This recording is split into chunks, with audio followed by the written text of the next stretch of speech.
Yay. Well, I think we're live, and we Awesome. are. Yeah, awesome. There you Awesome. go. Hello, everyone. I'm Kelly Coates Gilbert, and I am broadcasting tonight live from Dallas, Texas. And I have a dear friend with me tonight. Nancy and I, we met a couple of years ago. And I mean, have you ever met one of those women where you just meet and you're friends instantly? That's how I felt. Oh my gosh. A mutual friend, Chris Keniston, kind of connected us, and we ended up having the most fun. Your mother was with us. Do you remember? Yes, it was my mama's bucket list trip. Right. That's right. So, and I have a picture to remind Do you. you? Oh, goody, Nancy good. I live not that far from Waco. And remember when Chip and Joanna Gaines was all the rage, and their Magnolia Market and the silos. Yeah, it was freezing that day. It was freezing. Oh, it was the best day and the best meal. That food was amazing there. Amazing food. And the cupcakes were worth the drive. Oh, yeah. The cupcakes were probably this big. They were the size of a small friggin' cake. They were so good. And we had to wait in line out in the cold, remember? Yeah. It was worth it though. They're not just cupcakes, girls. These are like lemon lavender mint. They're like raspberry champagne. They're an explosion of flavor. Oh, they are melting. And yeah. You can smell them, taste them, love them, wish they never went away. That's right. And so Nancy and I, someday we need to have a readers event over at Magnolia Farm. I love that. It's a great idea. We could probably rent a big like Airbnb and just invite all you girls over and let's have a party. Oh, that would be a blast. I would love that. I think there's nothing more fun than connecting with readers and authors. There's nothing more fun. Yeah. That's why I started She's Reading. So before we go any further, let me introduce more formally my friend Nancy Naigle. Nancy has been writing for some time, and she's going to tell you all about her career and how she came to writing and everything. But there's a little bit about Nancy that is somewhat unusual. She is a very popular romance author, so popular that Hallmark found her books and made several of them, not just a few, but many of them into Hallmark movies. Some of your favorites like Evergreen and Christmas. Is that right? Or Christmas and Evergreen. Christmas and Evergreen. Christmas and Evergreen. It's the one with that cute little red truck. Oh, the red truck. The red truck. Yeah. In fact, I think that was just coming out just about the same time we went to Waco. So it was. Yeah, I think you're right. That was so fun. She has been featured in Good Housekeeping magazine, in Southern Living magazine, in Woman's World, Glamour, and Entertainment Weekly. She has lived the life of the princess author. And I can't wait to hear all about it. And so we're going to talk about that tonight. But before I do, I want to tell you that she writes, this is her trademark. She writes small town love stories with a dash of suspense and a whole lot of heart. And that certainly describes your books. Your readers, I checked into your reviews and I found just common phrases and things that just perfectly describe Nancy's books. They are an excellent read. This word showed up over and over and over. Delightful. Oh. Another word that showed up all the time was heartwarming. And then these are a couple of phrases I found that I just thought were perfect. The perfect happily ever after ending. And then my favorite was, her novels are Main Street USA.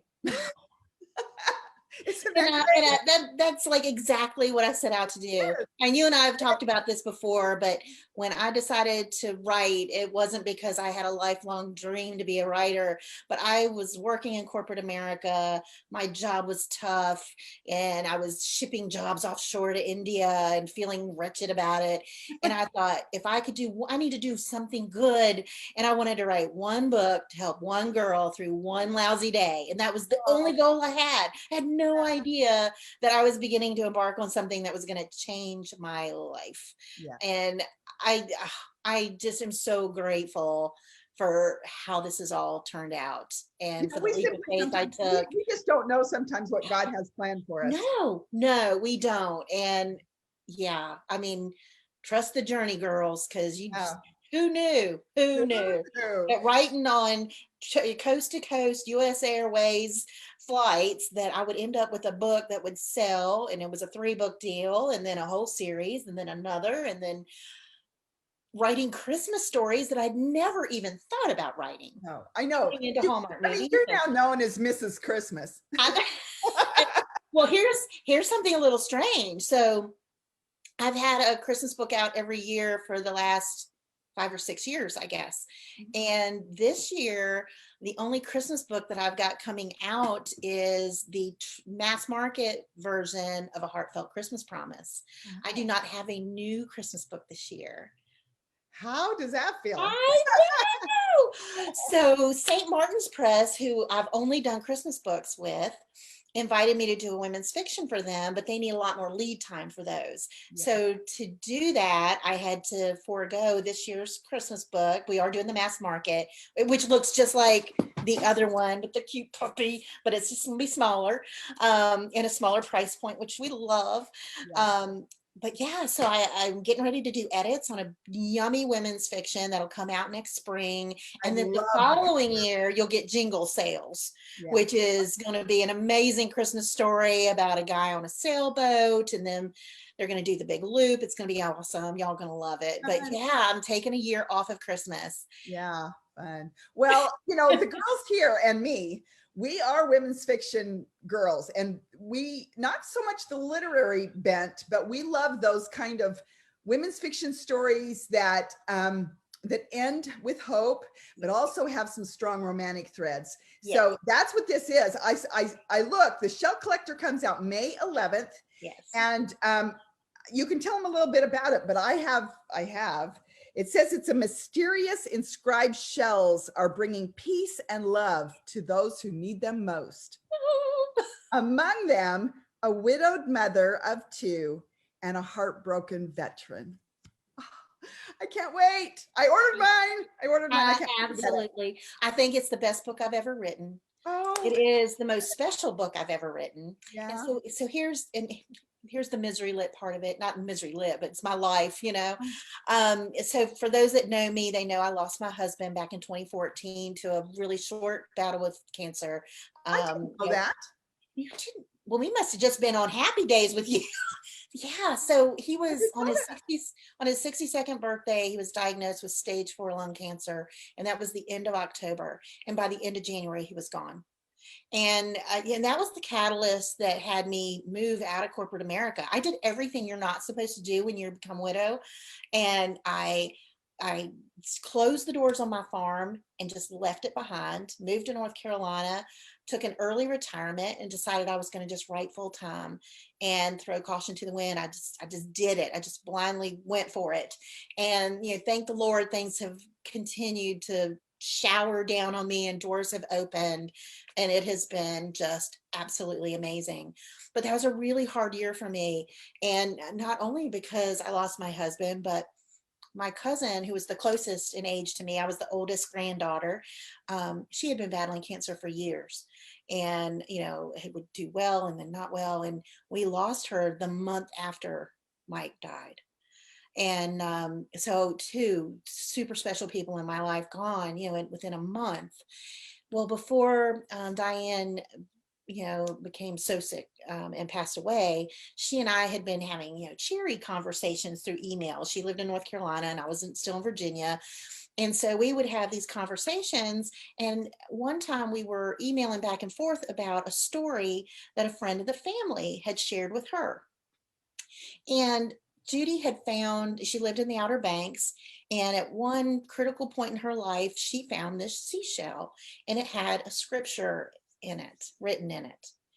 And it was, you know, an important day in her life. It was something she needed that day. And it was so special to her. Well, 5 years later, on the same day, she found another one. And to this day, she doesn't know how they got there, who wrote them, whatever, but they were important to her. And that story stuck with me. And I'm sure a lot of it stuck with me too, because it was my cousin, and we really shared and reveled in that story together and how beautiful it was. So for years, I have thought about that story, and this story with Maeve, who is, in her 80s, who's lived on the ocean her whole life and still walks that beach and is collecting those shells and sea glass and knows all about it every day. Is stumbling upon this new resident to Welks Island, who is this young mother with two small children. When that story started coming to life for me, oh, I just knew I had to tell it. I didn't know when I was going to be able to tell it. But last year, I got a new agent, and he helped me shop that story to several houses, and we found the right house. Waterbrook Press has been amazing. And I've been working. Oh, I've been working with Becky Nesbitt, who is an angel, and she has helped even make my story shine even more. And I just cannot wait for this story to get in people's hands. It is definitely a story about community. It's a story about unexpected, relationships and friendships that cross generations. It's about trusting yourself. And there is just such beauty in not only the widow part of the story, but the friendship part of that story, and how, Maeve helps Amanda, and Lord knows every girl needs a Maeve in her life, but Amanda also helps Maeve through her last days too. And oh, there's a crazy parrot that is at the diner, Tug's Diner. He's got a parrot that he calls his wife, the wife. And it's a back talking parrot. So there are light moments too. And that veteran, oh gosh, he just grew in my heart too.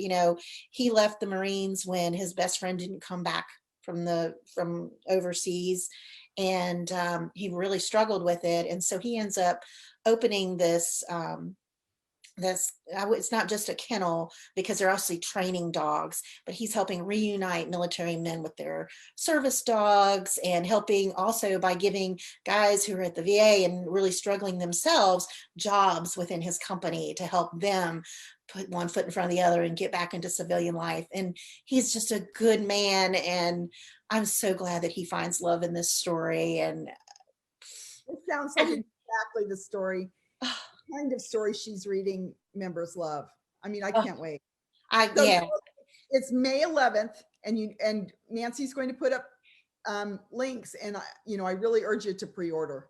I will. I'll definitely put up links, and we are doing lots of fun stuff too at this release. I mean, I've got puzzles and crosswords and word searches and pretty little quotes that we're putting out on Twitter and Instagram from now until the release day. And yeah, so there'll be a lot of fun, heartwarming, beachy things coming up. And I don't know about you, but I'm ready for some beach weather.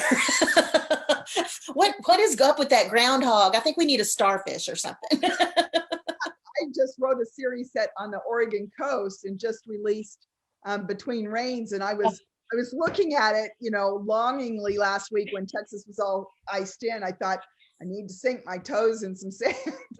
And I love that cover. That cover's beautiful. Yeah, it is fun. It was really fun. Kim Killian does all my covers. She does remarkable. She's awesome. Yeah. Yes. And now I'm writing a series in Maui. So yeah, I'm with you, girl.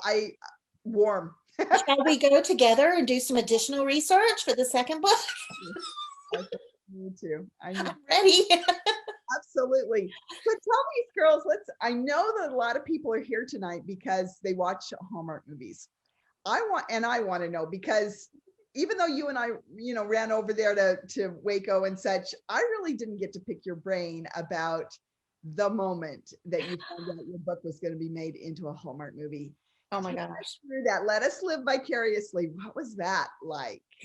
So, I'll tell you the story about how they found, no, I told you about the text, the tweet. So that was so strange. And so they're optioned. And my agent back then, kept telling me, Nancy, now don't get overly excited, because a lot of books get optioned and they rarely become a movie. And I'm like, I know, I hear you, but I'm going, it's going to be a movie until it's going to be a movie, because I wanted it to be a movie. And I still was hoping and dreaming, and because I love good, happy stuff. And I wanted to be a part of more people's lives that way. I mean, anybody I can touch with just one little smile, I'm thrilled about. So it's Valentine's Day, and it's 2018, 17, 18. Now I can't remember. Anyway, it's Valentine's Day, and it's warm, and we're in North Carolina. We're on the back deck, and Andrew is cooking up steaks on the grill, as he does, and he's an excellent cook. And we've got a bottle of red wine, and so we're drinking wine, and he's cooking, and my phone rings, and I kind of glance at it, and then I just kind of ignore it, and he's like, well, who is it? And I said, it's my agent. He goes, well, answer it. And I'm like, it's Valentine's Day. And he's like, answer it. So I did. And she started immediately with, Nancy, I would never call you on Valentine's Day, but I really think you're going to want to hear this. And I said, what's that? And she said, they're putting Christmas Joy into production next week. I was like, you were kidding me. And so, yeah, I mean, it was a whirlwind. It totally took the blaze off of Andrew's great big romantic Valentine's Day, but he was the perfect partner because he was as excited as I was, and we toasted to it.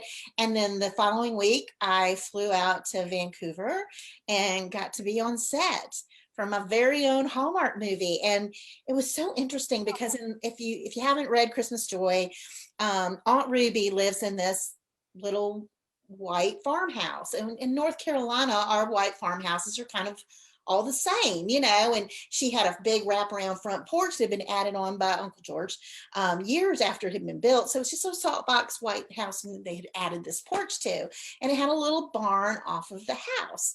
Well, they send the car, and my driver's name was Rocket, and he used to be a drummer in a band up in Canada. So I mean, he said it like I was supposed to know who he was, and he was really charming and funny, and so that was really cool and different. And so he drives me over, and we get there, and they take me to the set, and when I realize where we are, I'm like, what? It's this humongous log home. I mean, not just like a little log house. It's a log home that's got wings to it. It was huge. And as you walk around the house to the back, there's a little bridge that goes over some water, and there's another log home that's like a chalet, like an A-frame. And so they were using pieces of this great big house for the kitchen and some of the outdoor stuff. So the front yard was full of snow, and they had a big dump truck full of snow where they were shoveling snow and taking it around and putting it on top of the white fluffy stuff that they use to hide the stuff that's growing. And they were using for the cookie crawl, the famous cookie crawl, they were using that chalet. And so the last scene in the movie, when Ben and Joy are standing outside hand in hand, and they're looking up, and you see the little green starlight, that is at the little chalet. But it was so neat because they took me over and they put me in what's called Video Village. And I'm thinking, wow, I'm going to Video Village. And so I'm expecting this highly technical little spot, right? Well, it's basically a 10 by 10 pop-up tent with black sheets around it, and they've got a couple monitors, and that's where they're kind of watching what's going on. And so they sit me in a director's chair, and it's just me and one other person in there. And what I didn't know is when they're making it snow, but it's an indoor scene, they have to make it snow to beat the band to be able to see it, right? So they start the snow machines, and snow is just blowing around, and it's coming in over my jacket. And so I've got snow coming, and I'm excited, and just the anticipation. And they start shooting the scene, and it's my favorite scene in the whole story. It's the one where Joy has the green ornament that her mama had given her all those years ago that is so precious to her, and it breaks. Yep. And as I watched that, I mean, I just, I don't even know if I breathed. I don't know if I took one single breath the whole time, but I was crying. It was so strange to see your words come back to you, and they were exactly like I pictured them. That was the strangest part. Writing a novel is the movie playing in your head. It is. movie in your head show up on the screen must be surreal. It was so surreal. It absolutely was. And they both were so wonderful in that scene. And I'm crying. And so Vicky Sutherland, who was the producer on that movie, walks over and she said, Nancy, are you okay? And I said, yes. And she said, are those happy tears? And I was like, yes. And she said, well, you can cry all you want. And it's a good thing she did, because I cried about all day. I mean, everything was so amazing. And I mean, even the little things, just watching how I mean, there's so many people on set, so many, and there are miles and miles of extension cord. I would love to see the facts on that. And people moving in and out, and it's almost like it's choreographed. And I'm sure that a lot of them work together all the time, and so it probably was clumsy at some time, but they just work so fluidly. It's like water ballet or something, you know. Well, I And was in a movie one time. I was in Bronco Billy with Clint Eastwood. no, what? Why are we talking about this story? Make my day. Got cut, so oh well. Who cares? You were there. Yeah, it was really beautiful and neat. And you know, Balsam Hill was the sponsor of that movie, and so all of the decor was just gorgeous. I mean, these lush, you know, trees, and the ornaments were beautiful. And it was neat because one of the things that they did was, in the cookie crawl, Aunt Ruby has to have 7 trees up in her house, and they're all different.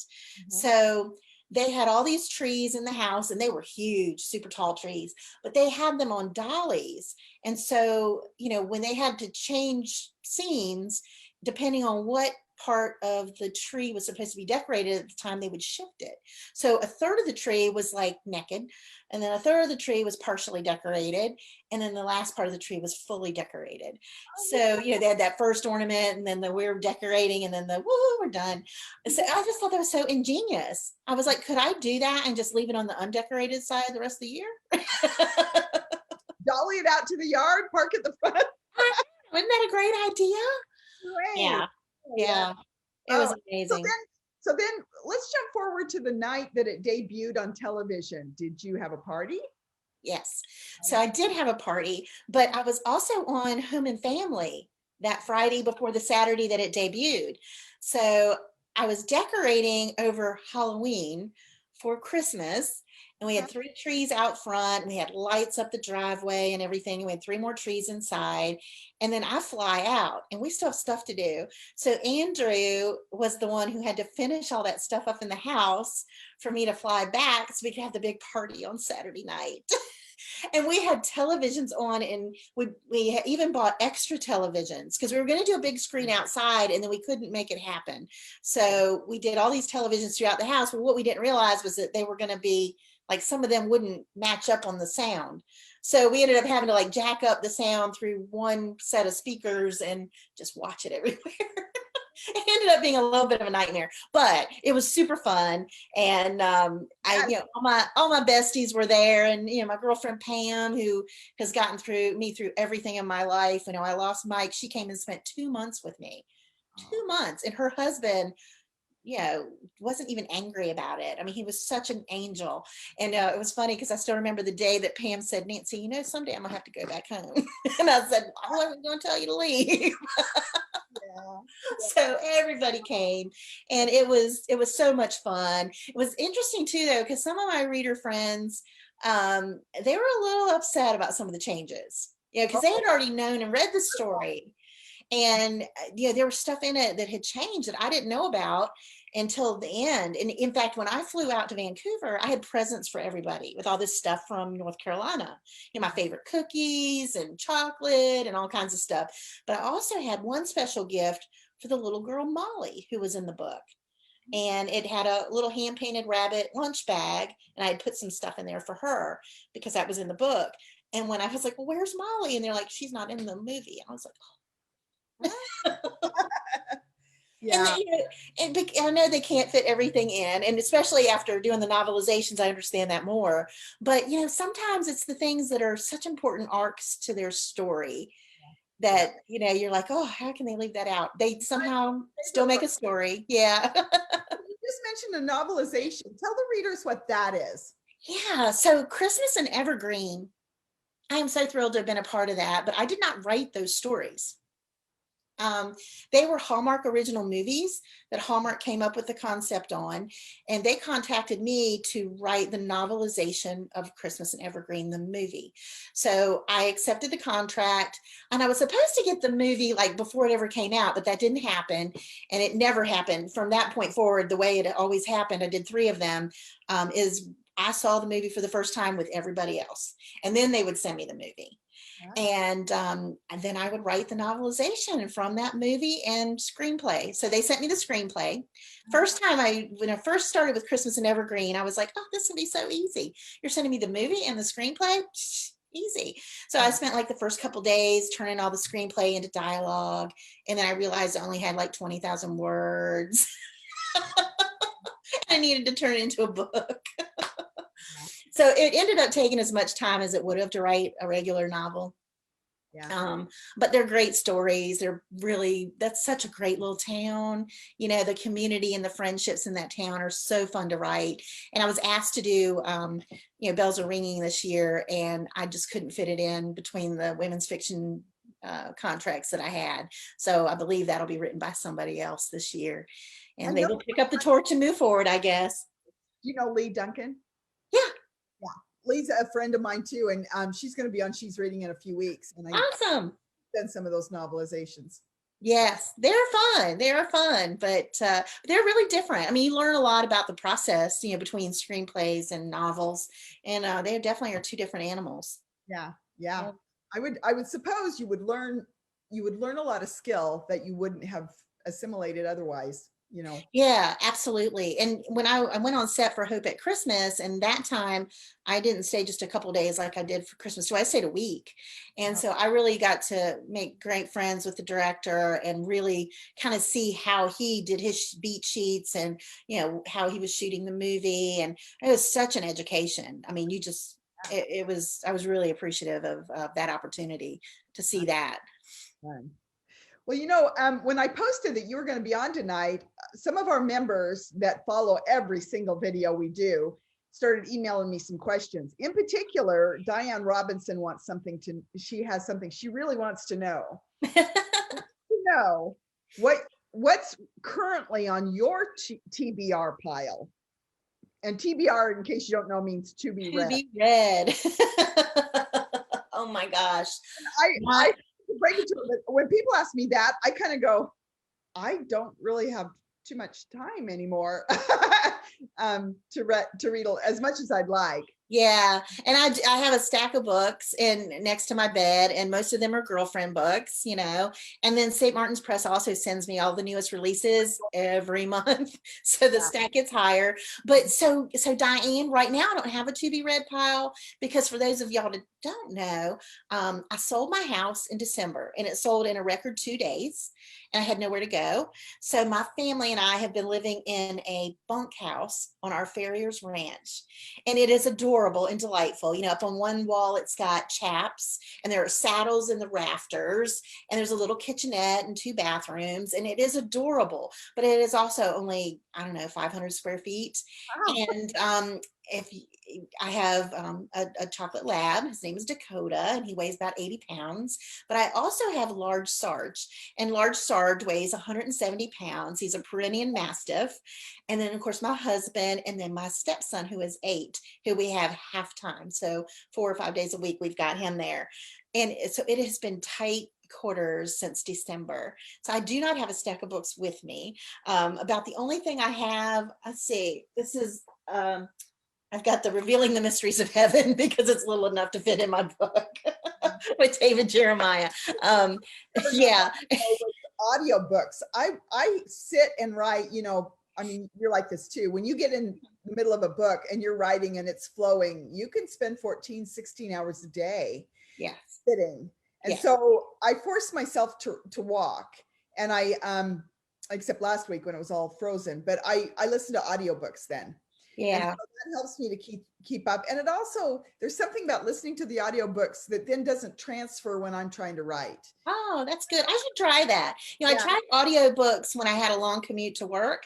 And what I found was I became very dangerous because I pay attention to the book and not to what I was driving. Yeah, or where And you're so, and I haven't tried that again just because it didn't work for me when I was driving, but I definitely need to get up more. I mean, I am in this chair all the time and I've had back-to-back contract deadlines. Yeah. So I just haven't had any time, and that along with having to house hunt, and yeah, it's in COVID, it's just been tricky, but I'm not complaining because boy, they are great problems to have. Yeah, But I'm absolutely. anxious. I'll be looking forward to laying on the beach and getting some reading in. I've got a little gap in my schedule around June, July that I'm just going to take a little bit of time off and just kind of reabsorb some new vibes before I start on the next set of Yeah. books. There's another question that I had, partly because a lot of our members here cross read all over the place. They read all kinds of genres because I've asked them. Yeah. But so we do have some people that are familiar and read romance a lot, but explain to the readers what a meet cute is, and then tell us what your favorite meet cute in your novels. Pick the most favorite meet cute you've ever written. That I've ever written. Mm-hmm. Tell them what it is, and then what's your favorite one? Gosh, that's hard. So meet cute is when your hero and heroine meet for the first time. And it's usually a little clumsy and a little awkward. Sometimes it's very, they're just not going to recognize it, but the vibes are there. So gosh, my favorite one, I think I'm going to say it was in Out of Focus. And Out of Focus is a women's fiction. It was the first women's fiction I ever wrote. And it came out back in 2011. And she actually is broken down on the side of the road. And the sheriff in town pulls up behind her to see if he can help her. And when he can't, he lets her have his car, which is this little old Thunderbird. And he never lets anybody drive his car. And he gets her car towed off and she goes on. Well, then the deputy in that town stops her because he thinks she's stolen the car. And so, yeah, I think that's probably, it was kind of a comedy of errors kind of thing. So that was a lot of fun to write, and her getting thrown in jail was so funny. I wrote one where it was a news anchor, and she fell in love with a championship bass fisherman. Oh yeah. He was covering a bass fishing tournament, and she was standing on the bow of the boat, and he was in the boat next door, and he was trying to tell her, you might not want to stand there. And she's got the microphone, and she's pretty arrogant. She brushes him off. Well, those boats take off, and the wake. Oh, that's good. I love that. That is great. And then he, of course, has to jump in and save her. Yeah. And hold her tight as he brings her back to the boat. Oh, yeah. And she's fighting the whole way. I can do this. Absolutely. What do you do to get your creative juices flowing when you just kind of feel flat? Is there something you do that gets your engine revved again? Yeah, this sounds so lame. I'm a napper. Like when I just don't know what to do, I take a nap, and it's kind of like I switch personalities or something. So I'll just lay down, take a little 20-30 minute nap, and then I wake up and I'm just ready to go. And I don't know why it's that way. I just need a little reset.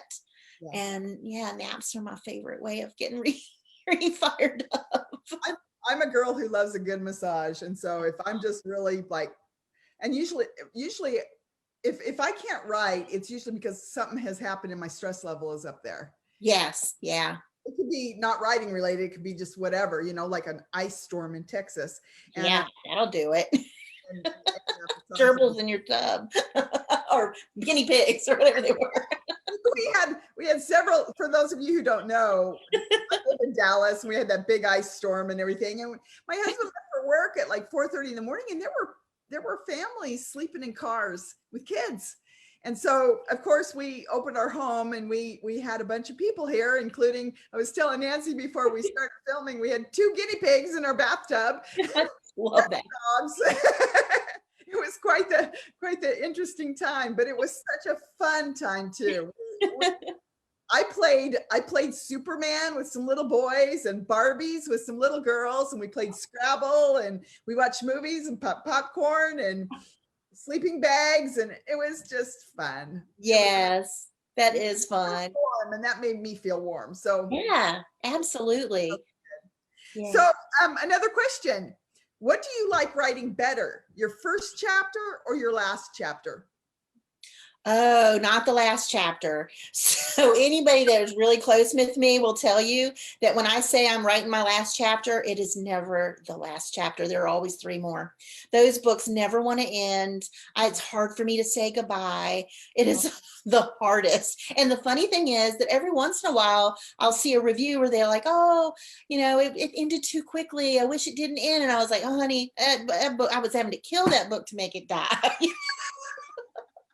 Yeah, they never want to end. I like writing the beginning. I like just starting to meet my characters and getting to know them, and just taking that journey with them. Yeah, definitely the beginning of the book. I mean, I loved being a legal person, a legal investigator, and I love trial work, but this is the best job ever. Ever. Yeah. So for those that don't know, I was a senior vice president with Bank of America, and I had been working with them for 20 years when I took that early retirement. So like Kelly, I had a business background, and I had never thought of writing ever, until that, terrible assignment to ship jobs offshore. And I just thought, what can I do that's nice? Yeah. And it really changed my life. It changed, who I am. It changed how I live. It changed the pace of my life. I missed so many things when I was working in corporate America, birthdays, even my mom's second marriage, her wedding. I missed it because I was traveling. You don't get that stuff back. Yeah. And Sure, yeah, so I really, try to remind people, Yeah. you need to live now and not count on tomorrow. And it's so easy to say. tomorrow. No. And I know a million people told me that when I was young and in corporate America, and trying to climb that ladder. And I didn't listen. But yeah, they were so right. They were so right. So, I mean, every day is so good. And, I make time for the things that are important. And I still find the time to make those stories happen and even end eventually. Our time's just about up. So I'm going to ask you, we're going to wrap up with a few things. First of all, I always ask every author that's on She's Reading some rocket fire questions. And these are just questions where it's this or this, and you just answer. Okay. Chocolate or vanilla? Chocolate. Pie or cake? Pie. Beer or wine? Beer. Stilettos or flip-flops? Oh, flip-flops. Dawn or sunset? Sunset. Swimming or walking? I don't know how to swim. Walking. Beach or mountains? Oh, wow. It would have been beach up until we just bought this mountain house. Oh my gosh, the mountains have been calling me so loudly lately. The mountains. Cook or takeout? Takeout. Campground or resort? Resort. Flowers or massage? Massage. Okay, so now you've got, I hope that this time that we've spent, you guys have met one of my dearest friends and author buddies, and that you have been introduced to her books. You must go out and pre-order her new one that comes out May 11. It's called The Shell Collector. Nancy, before we go, tell them a little bit about your giveaways, and we'll explain how that's going to work, because you guys, we're on Zoom and we live broadcast to Facebook, so we don't get to see your comments. But as you've been commenting, Nancy and I, when we end this, we're going to go back over to that Facebook page on She's Reading, and we're going to answer all your questions. Yeah, absolutely. I will be out there, and I am going to drive home. So I'm going to answer some, then I'm going to drive home, and then I'm going to answer some more. But I will answer everything that's out there. So please leave me a note, comment, whatever. I would love to interact with you. I'm going to give away 2 $20 Amazon gift cards, so you can get whatever books you want. I am so excited about doing it. And all you have to do is comment. It doesn't have to be a question, just comment or tell me where you're from or tell me anything you want to tell me. Tell me your dog's name, who cares? But thank you for being here and joining us. And Kelly, I love you so much. And you know, you have such a special place in my heart. Thanks for having me and letting me share a little bit about the shell collector. So tomorrow morning is when she'll just announce who the winner is, and then she'll get that to you. Two winners, two winners, two chances to win $20 gift cards to Amazon. I'm going to remind you that when I was on here a couple of weeks ago announcing the release of Between Rains, I told you that we're kind of in a little bit of a contest to build the membership here. I can't believe that we have this many members already, but I want some more because I'm greedy, and because it's so fun. But for those of you who missed it before, we've got Nancy. Take a look at this.